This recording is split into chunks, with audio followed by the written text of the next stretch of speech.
अक्सर देखने में आया है कि आजकल एंटरटेनमेंट के नाम पर बच्चों के लिए केवल इंटरनेट और टेलीविजन प्रोग्राम्स होते हैं, जो कि इंटरेस्टिंग और नॉलेजेबल तो है ही, लेकिन इससे कहीं बेटर है बुक रीडिंग, जिससे बच्चों का IQ लेवल बढ़ता है। किस तरह रीडिंग की तरफ इनका इंटरेस्ट जगाया जाए, आइए ये जानते हैं हमारे एक्सपर्ट से। अकेलेपन का सच्चा साथी किताबें होती हैं। ये सोच, ये समझ बचपन से ही बच्चों में डाल दी जाए तो आगे चलकर वे बच्चे किताबों से जी न चुराकर उन्हें अपना सच्चा दोस्त समझेंगे। आज की दौड़ भाग की दुनिया में माँ बाप चाहते हैं कि उनके बच्चों को अच्छी से अच्छी पढ़ाई दें, अच्छी से अच्छी स्कूलों में बच्चों को भेजते हैं ताकि वो विद्या हासिल करे और विद्वान बने। मगर टीवी, कंप्यूटर्स और दूसरी चीज़ों की वजह से बच्चे केवल जितना स्कूल में पढ़ाया जाता है उतना पढ़ते हैं, और माँ बाप की चाहत यह है कि बच्चे ज़्यादा पढ़ें।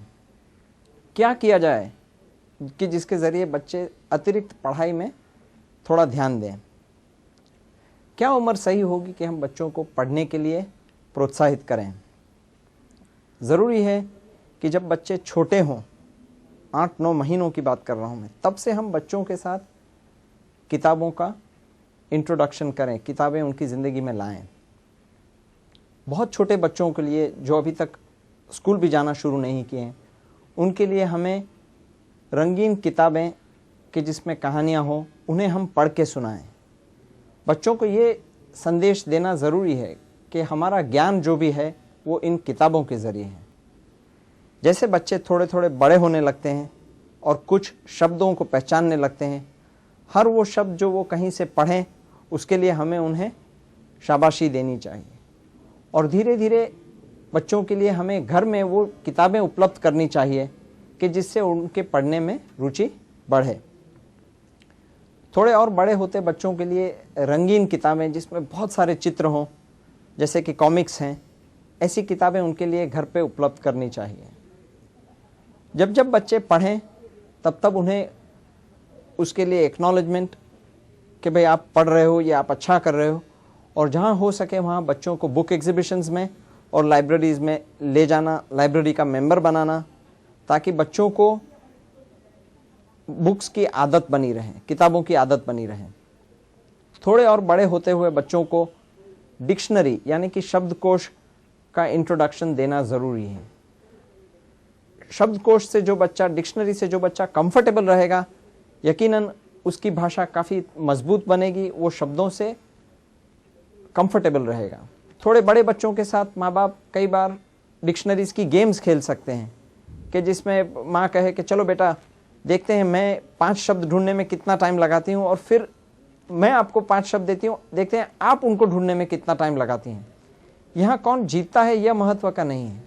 महत्व का यह है कि बच्चों को उन 5 शब्दों को ढूंढने में 25 दूसरे शब्द दिखेंगे, और धीरे धीरे इस गेम के ज़रिए बच्चा शब्दकोश से यानी कि डिक्शनरी से वाकिफ़ होता जाएगा, कंफर्टेबल होता जाएगा।